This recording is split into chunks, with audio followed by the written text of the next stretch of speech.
തിരുവനന്തപുരം കാരക്കോണത്ത് ലഹരി സംഘത്തിന്റെ ഗുണ്ടാ വിളയാട്ടം. മദ്യം ഉപയോഗിക്കുന്നത് ചോദ്യം ചെയ്തതിന് ഗൃഹനാഥനെ വെട്ടിപ്പരിക്കേൽപ്പിച്ചു. പേഴുവിള സ്വദേശി ശ്രീകുമാറിനാണ് വെട്ടേറ്റത്. അഖിൽ പാലോട്ട് മഠം ചേരുന്നു. അഖിൽ, എന്താണ് സംഭവിച്ചത്?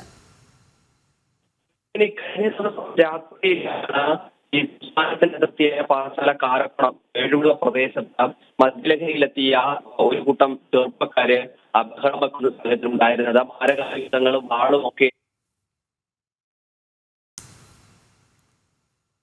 അഖിലിലേക്ക് എത്താം.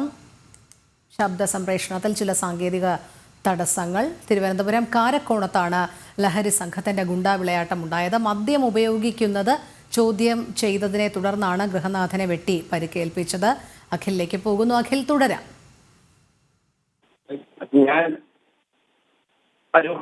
ഞാൻ സൂചിപ്പിച്ചതുപോലെയാണ് കഴിഞ്ഞ ദിവസം രാത്രിയോടുകൂടിയാണ് മദ്യലഹരിയിലെത്തിയ ഒരു കൂട്ടം മാരകായുധങ്ങളുമായി, അതായത് തിരുവനന്തപുരത്തിന്റെ തമിഴ്നാടിന്റെയും ജില്ലാ അതിർത്തിയായ കാരക്കോണം തോലടിക്ക് സമീപം ബഹളം വെക്കുന്ന ഒരു സാഹചര്യം ഉണ്ടാകുന്നത്. അത് കേട്ട് എന്താണ് എന്ന് നോക്കുന്നതിലേക്ക് വേണ്ടി പുറത്തിറങ്ങിയ ശ്രീകുമാർ എന്ന് പറയുന്ന ഒരു മധ്യവയസ്കയാണ് ഇപ്പോൾ ആശുപത്രിയിലേക്ക് എത്തിച്ചിരിക്കുന്നത്. അദ്ദേഹത്തിന് മാരകമായ രീതിയിലാണ് ഈ ലഹരി സംഘം വെട്ടിപ്പിടിച്ചിരിക്കുന്നത്.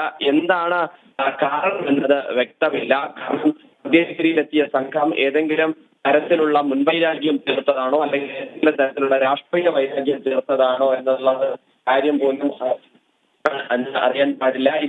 ഇത് പ്രതി എന്ന് പറയുന്നത് പേഴുവിള സ്വദേശി ഷൈജു എന്ന് പറയുന്ന ഒരു ചെറുപ്പക്കാരനാണ്. എന്തായാലും മദ്യലഹരിയിലുള്ള ഈ സംഘം വലിയ രീതിയിലാണ്, വ്യാപകമായ രീതിയിലാണ് ഈ സംസ്ഥാന അതിർത്തി വിളയാടുന്നത്. വലിയ രീതിയിലുള്ള ചെക്കിംഗ് ഒന്നും അല്ലെങ്കിൽ പരിശോധനയൊന്നും നടക്കുന്ന പ്രദേശമല്ല. കാരണം കേരള പോലീസും വലിയ പരിശോധന നടത്താറില്ല, തമിഴ്നാട് പോലീസും വലിയ പരിശോധന നടത്താത്തതുകൊണ്ട് തന്നെ ഇത്തരത്തിലുള്ള സംഘങ്ങൾ വ്യാപകമായ രീതിയിലാണ് അക്രമവും ലഹരി ഉപയോഗവും നടത്തുന്നത് എന്ന വ്യാപകമായ ഒരു ആരോപണവും നാട്ടുകാർക്കുണ്ട്. എന്തായാലും നേരിൽ വെട്ടേറ്റ പരിക്കേറ്റ ശ്രീകുമാർ കൊഴുത്തറ സർക്കാർ ആശുപത്രിയിലാണ് ചികിത്സയിൽ കഴിയുന്നത്.